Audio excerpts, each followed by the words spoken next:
Ya oke guys, balik lagi bersama gue. Di video kali ini kita akan mereview Toyota Velfire tahun 2008 yang tipe V.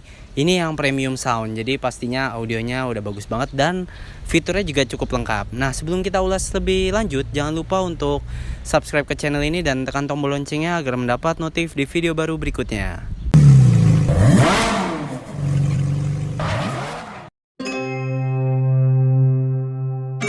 Oke guys, pertama kita akan bahas dari segi eksterior. Tapi sebelum itu gue ingin menjelaskan ini adalah Velfire tahun pertama yang masuk ke Indonesia. Jadi Velfire itu secara resmi masuk ke Indonesia tahun 2008 ya. Dan ini merupakan unit yang tahun 2008. Berarti ini otomatis pertama masuk ke Indonesia juga nih. Tahun pertama masuk ke Indonesia yaitu mobil yang ini.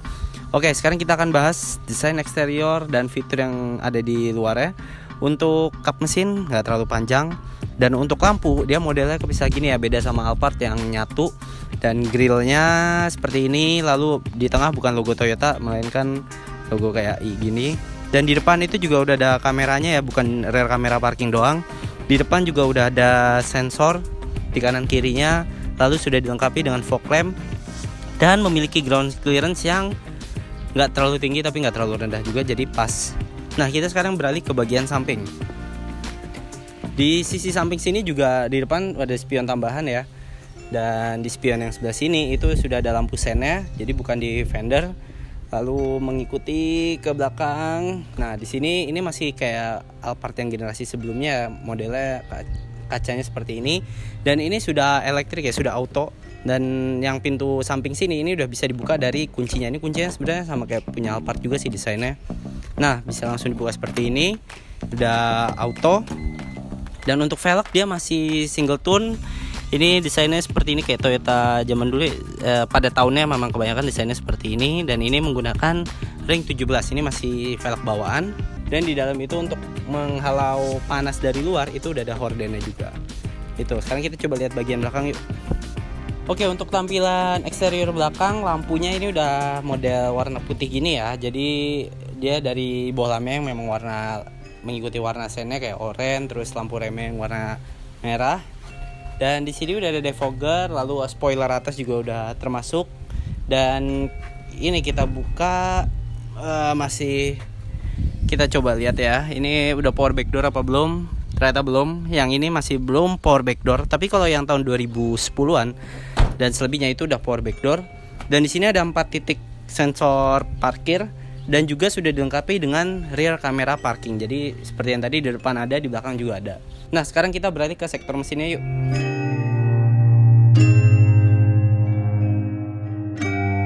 Nah, untuk sektor mesin, Velfire ini berkapasitas 2400 cc 4 silinder dengan power 168 horsepower dan torsi maksimum sebesar 230 Nm.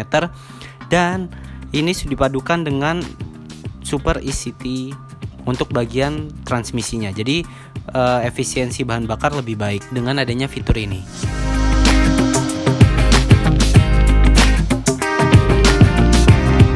Oke, beralih untuk bagian interior. Dari sisi pengemudi, di pintunya sini bahannya sini masih fabric ya, dia.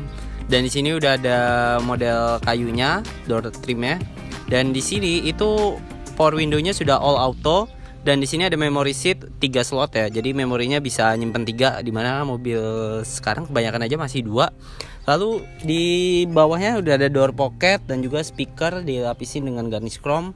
Dan di sisi sini ini ada auto folding mirrornya, dan di sini retract mirrornya. Di sini auto trip dan mengatur keterangan dari speedometernya. Dan di sini untuk sensor depan sama samping. Di sini lampu untuk di interiornya, dan di sini stability control, lalu parking sensor sonarnya juga. Dan di bawah sini ini ada nih. Ini ada space juga dan ada tempat buat ETC. Ini karena Velfire yang ini CBU ya. Jadi ada beberapa fitur yang memang untuk pasar Jepang. Jadi sebenarnya beberapa fitur di Indonesia nggak kepake. Dan seperti kontrolnya pun itu juga dalam berbahasa Jepang, head unitnya. Jadi kalau dengar suaranya Jepang atau apa ya emang karena ya karena kontrolnya sesuai dari negara asalnya ya. Dan di sisi setir dia udah ada voice command, lalu ada ini kontrol ke head unit, dan di sini udah ada cruise controlnya. Dan ini ya wiper itu juga udah bisa auto maupun lampunya. Jadi sudah banyak yang autonya. Dan untuk pengaturan ini setir sudah tilt dan teleskopik.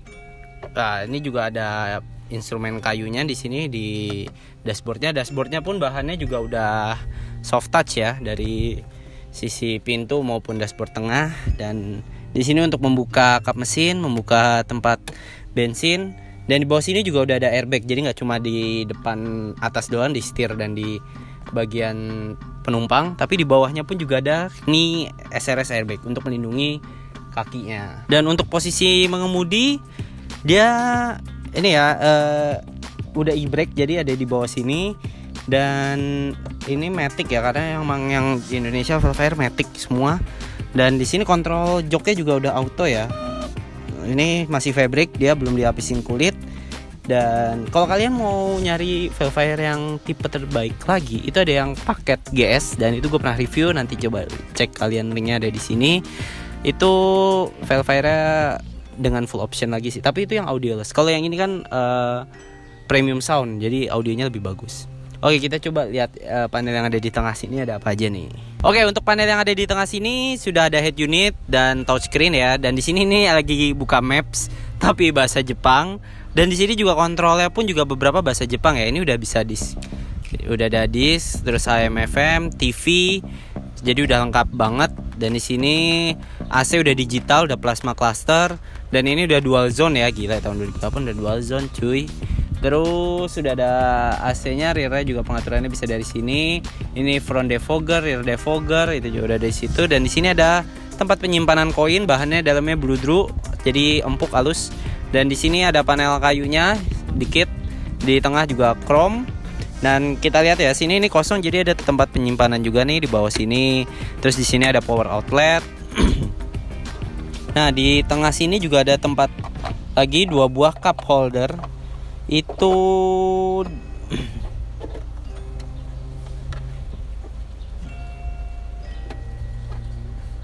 deh.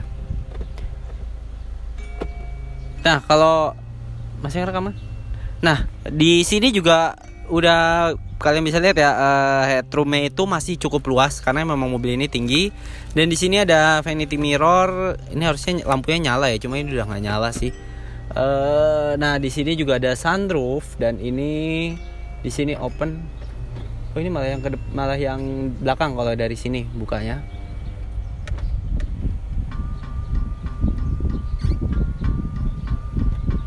Nah, di sini itu juga udah ada tempat buat kacamata, lampu baca, dan di sini udah bisa buka ini ya, elektrik, kursi elektrik pintu belakangnya, pintu sampingnya maksudnya.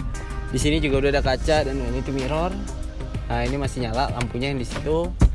Ini spionnya juga belum auto dimming, jadi ini masih ditutup. Menurut gua kalau buat bikin konten-konten di mobil keren sih ya, karena ini sumber penerangannya banyak banget, dari atas pun bisa. Dan di sisi pilar A itu juga udah ada airbag. Jadi depan itu benar-benar terlindungi ya, airbagnya ada di kolong, di samping, dan juga di depan. Dan mobil ini juga udah dilengkapi dengan park assist. Jadi dia ada tombolnya di sini, dan ini bisa dipakai di Indonesia kalau fitur yang ini. Di sini juga ada tempat penyimpanan, ini udah soft opening ya. Dia jadi halus bukanya. Bahan dalamnya juga ada bludru. Sekarang kita beralih ke baris kedua. Oke, beralih ke baris kedua yang dimana memang harusnya nyaman banget untuk Velfire dan Alphard. Oke, kita bahas dari atas dulu nih. Atas sudah ada moonroofnya, ini gede banget. Ini bukanya bisa dari depan tadi atau dari sini. Ini sudah auto bukanya, tinggal tekan langsung kebuka plong sampai belakang. Oh, kalau lagi panas banget ya, panas banget ya. Dan di sini juga udah ada TV-nya, dia ada head unit tambahan lagi, bukan head unit ya, TV. Dan di sini pengaturan AC juga udah digital. Dan ini ada lampu ambience room-nya, ini bisa diatur juga. Di tengah pun, di atas pun juga ada speaker ya, itu kayak speaker untuk yang dari TV atas ini. Dan di sisi pintu pun juga udah ada tweeter maupun speaker. Di atasnya jadi ada tweeter dan di bawah ada speaker. Wah, memang premium sound banget ya seperti ya. Dan di sini juga udah ada tempat cantolan buat barang maksimum 4 kilo. Di bawah pun juga ada power outlet, tapi bukan power outlet sih, lebih ke colokan, tapi model Jepang ya, power outlet sih ya. Cuma jadi yang pipih gitu loh kabelnya. Jadi memang karena CBU ya dari Jepang ya, disesuainya memang seperti yang di Jepang pakai. Di sini juga udah ada pocketnya, di samping pun di sisi pintu itu udah ada cup holder maupun door pocket di bawahnya. Dan untuk jok ya, jok bagian baris kedua ini pengaturan belum elektrik, masih manual. Ini udah ada tempat buat istirahat kakinya ya. Di sini kalau mundurin juga ya masih manual jadinya. Nah, di sini udah ada tempat buat istirahat kakinya nih. Oh, enak banget, cuy. Tinggal selonjorin aja ininya. Udah. Terus kalau kalian mau privasi yang lebih lagi atau kepanasan, itu tinggal hordennya kalian tarik sampai ujung. Jadi seperti itu. Tapi jangan buat aneh-aneh kalau udah ditutup. Oke, kita lanjut nih ke kapasitas baris ketiga seperti apa. Oke, kita beralih untuk baris ketiga. Gue masih nyaman banget di sini, dan di pilar sini pun juga masih ada airbag ya, dia untuk melindungi bagian penumpang. Dan di sini ada speakernya juga di sisi kanan kirinya, cup holder 2 buah di masing-masing sisi. Jadi ada 4 untuk baris ketiga. Di sini ada tempat barang kecil, dan di sini ada bengkokan kayak gini ya. Jadi kayak space-nya lumayan luas juga untuk tangan. Dan lanjut ke horden itu juga sampai belakang. Jadi untuk sisi kaca belakang nih masih ada, dan ini kalau ditutup pun kalau mundur menurut gua nggak apa-apa karena masih ada rear kamera parkingnya. Dan tadi ya di baris kedua ini tengahnya itu ada cup holder yang itu bisa dilipat kalau kita mau lewat jadi captain seat gini ya. Nah, ini bisa dilipat, tapi kalau mau diituin nah tinggal seperti itu. Cukup simpel, dan untuk mendorong kursi depannya ya itu cukup tinggal tekan aja sih. Sebenarnya di bawah ada pedalnya gitu yang bisa ditekan, dan AC pun ada di sisi atas kiri kanannya ya, sama seperti yang baris kedua, karena di tengah sini jalur untuk moonroofnya. Sini ada pocket juga, gantungan buat naruh barang, dan di atas sini pun juga ada speaker lagi kecil kayak tweeter. Wow, baris ketiga pengaturannya kita lihat. Oh, masih bisa dimundurin lagi seperti ini. Dan ya memang bagasi nggak luas-luas banget sih jadinya ya, karena baris ketiga pun posisinya juga cukup luas. Bahan juga masih fabric, yang disayangkan sih bahannya masih fabric ini. Jadi apalagi mengingat usianya yang udah cukup tua, itu menurut gue rawan banget kotor sih. Jadi kalau kalian dapet yang masih bersih itu beruntung banget. Nah, ini unitnya salah satunya untuk bahan joknya itu masih bersih banget sih. Masih hitungannya masih bersih lah dari tahun segitu. Oh gitu. Sekarang kita lihat kapasitas bagasinya.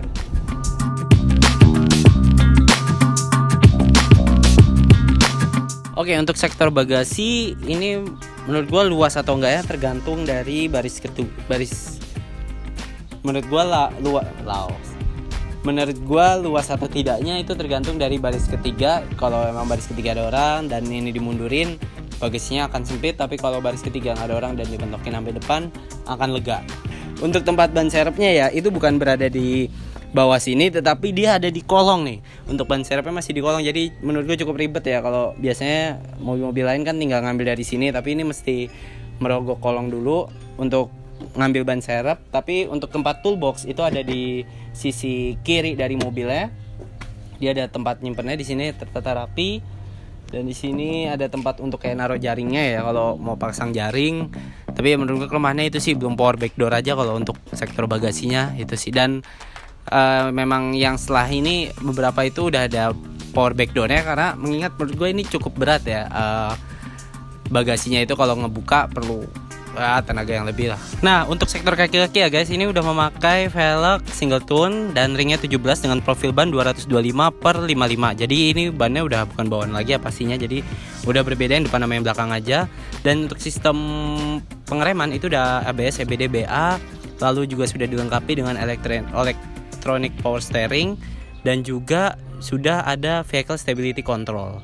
Dan ini untuk ini ya, remnya depan belakang udah disc brake juga, dan PCD menggunakan 5 PCD itu. Oke guys, sekarang kita ke tahap selanjutnya, yaitu test drive bentar ya. Kita nyoba bawa Velfire ini bentar seperti apa. Tapi sebelum test drive, biar nggak ngantuk nih, gue minum dulu nih Kopiko 78 Cafe Latte. Ini rasa favorit gue. Ini kopinya tuh kuat banget, jadi gak bakal bikin ngantuk. Apalagi kalau misalkan kalian puasa ya, itu baiknya minum ini pas sahur, jadi biar seharian itu kalian nggak ngantuk. Kita minum dulu.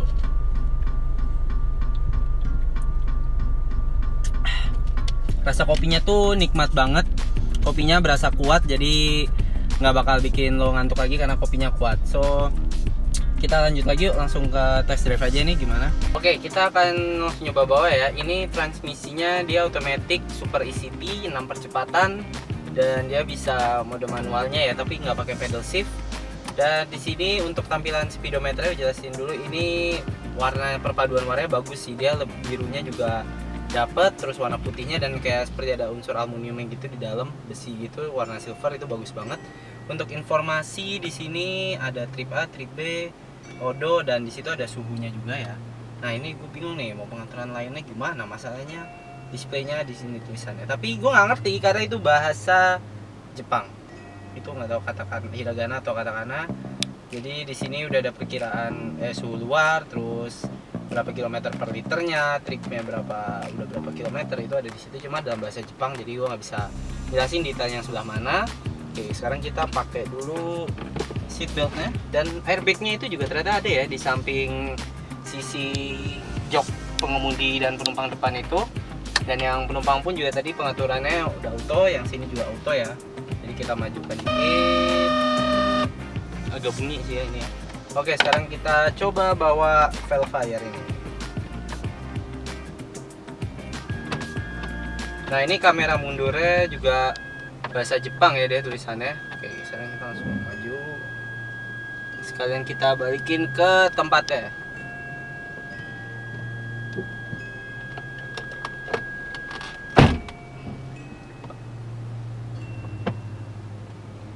Kalau bawa ini tuh bener-bener kayak kerasa gede banget sih, tapi untungnya kalau mundur udah dari kamera parking dan sensornya lengkap, jadi kita bawanya pun berasa aman ya, nggak takut-takutan.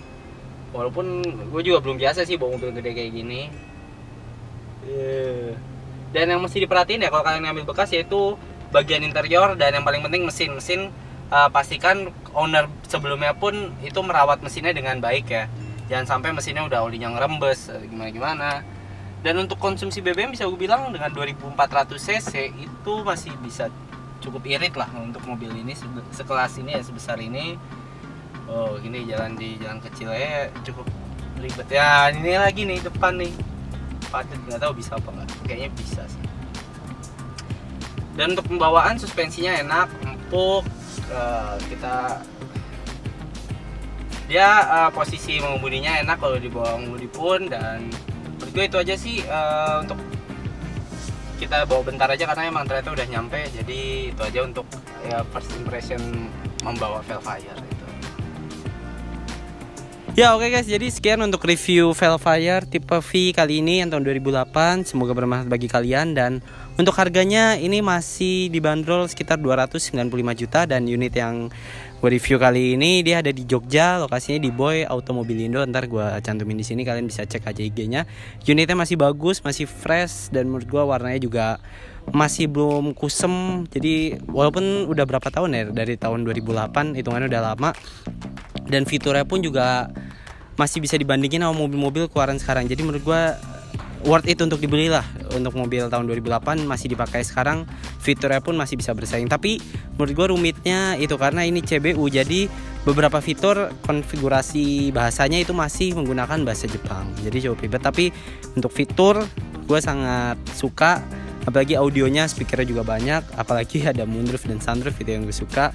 Itu aja. Dan perbedaan dari Velfire dan Alphard tuh, kalau untuk Velfire itu lebih ke sporty dan yang lebih ekonomis. Jadi memang kelasnya di bawah Alphard ya kalau Velfire. Itu aja untuk video review kali ini. Thank you untuk Boy Automobilindo, dan sampai ketemu di video berikutnya. Jangan lupa untuk subscribe dan tekan tombol loncengnya.